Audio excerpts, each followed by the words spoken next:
Friends, आज मैं बात करूंगी कि मोगरा से ज़्यादा फूल और उन फूलों को लंबे समय तक पौधे पर कैसे रोका जा सकता है। क्योंकि मोगरा के पौधे पर फूलों का जो आना स्टार्ट होता है वो 15 मार्च के करीब से हो जाता है।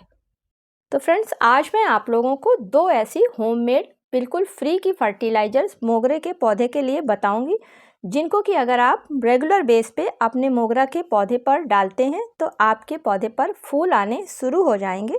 और अगर फूल आकर झड़ जाते हैं जल्दी तो वो झड़ना भी बंद हो जाएंगे। साथ में मोगरा के पौधे के लिए कुछ ऐसी केयर टिप्स भी आपको बताऊंगी, जिनको कि अगर आप अपने पौधे पर फॉलो करते हैं तो आपके पौधे पर फूल आने लगेंगे।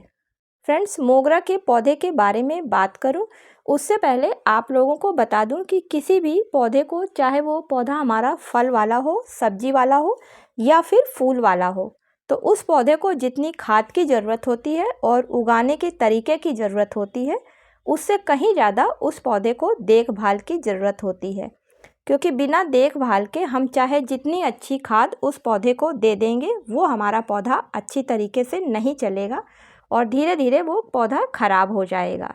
इसलिए फ्रेंड्स, अगर आप चाहते हैं कि आपके मोगरा के पौधे पर जो फूल आ रहे हैं या आने वाले हैं वो लंबे समय तक आपके पौधे पर रुकें और फूलों का साइज भी बड़ा हो, तो आपको अपने मोगरा के पौधे की देखभाल करने के साथ साथ कुछ बातों का ध्यान भी रखना होगा। अगर आप ध्यान रखते हैं तो अगर आप अपने पौधे को थोड़ी सी भी खाद दे देते हैं तो आपके मोगरे के पौधे पर फूल आएंगे। तो पौधे की देखभाल में जो सबसे पहला नंबर आता है वो गमला आता है। हम लोग पौधा तो लगा देते हैं लेकिन ये ध्यान नहीं देते हैं कि इस पौधे को किस साइज़ का गमला चाहिए होता है।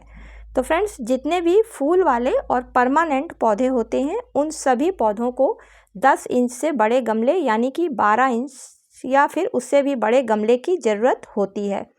10 इंच के गमले में आपका पौधा चल तो जाएगा लेकिन वो ज़्यादा फूल नहीं देगा।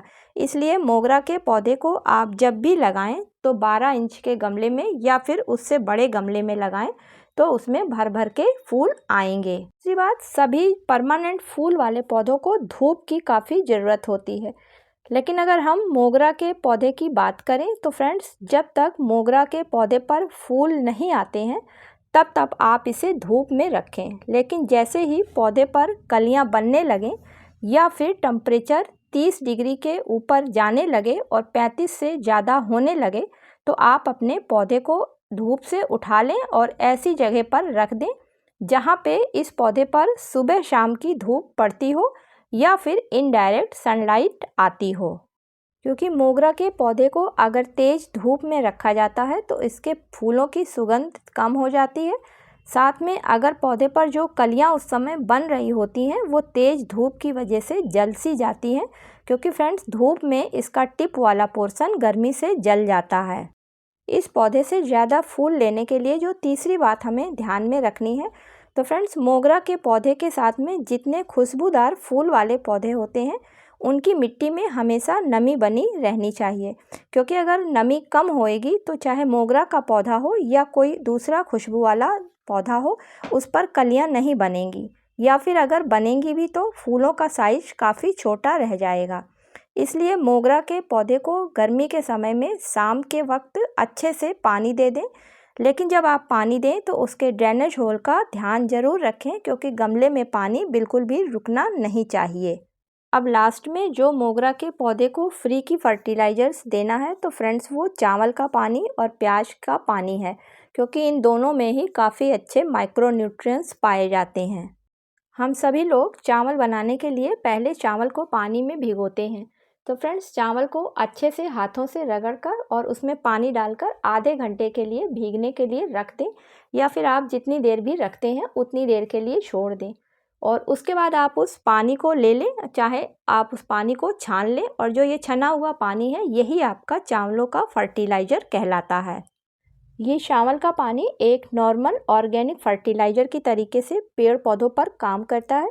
इसको डालने से पौधों की ग्रोथ काफ़ी अच्छी होती है, क्योंकि चावल के पानी में बहुत अच्छी मात्रा में protein, fibre, amino acid, phosphorus, calcium, iron के साथ साथ पोटेशियम भी पाया जाता है। चावल के पानी को पौधों में डालने से पौधों की मिट्टी में नमी बनी रहती है। इसके अलावा ये पेड़ पौधों की जड़ों में बहुत ही ज़्यादा महत्वपूर्ण बैक्टीरिया लैक्टोबैसिलाई को भी पहुंचाता है। इसके अलावा जो प्याज के छिलकों का या फिर प्याज का पानी होता है उसमें बहुत अच्छी मात्रा में आयरन, कैल्शियम, मैग्नीशियम और कॉपर जैसे रॉ मटेरियल्स पाए जाते हैं, जिसको कि अगर पौधे पर यूज़ किया जाता है तो उस पौधे में फ्लावरिंग बहुत जल्दी स्टार्ट हो जाती है। इस पानी को आप स्प्रे के रूप में भी अपने पौधे पे डाल सकते हैं। अगर आप इसको स्प्रे के रूप में अपने पौधे पर डालते हैं तो फ्रेंड्स किसी तरीके का पौधे पर कीड़ा वगैरह भी नहीं लगने पाता है। तो इन दोनों पानी को हफ्ते में 2 दिन आपको अपने मोगरा के पौधे में डालना है, और जिस दिन आपको ये पानी डालना हो उस दिन आप अपने मोगरा के पौधे में सादा वाला पानी न डालें। तो इस तरीके से आप देखेंगे कि आपके मोगरा के पौधे पर बहुत जल्दी फूल आने शुरू हो जाएंगे। साथ में जो फूल आएंगे वो फूलों की साइज भी बड़ी होगी, क्योंकि चावल के पानी से मिट्टी में काफ़ी नमी बनी रहेगी।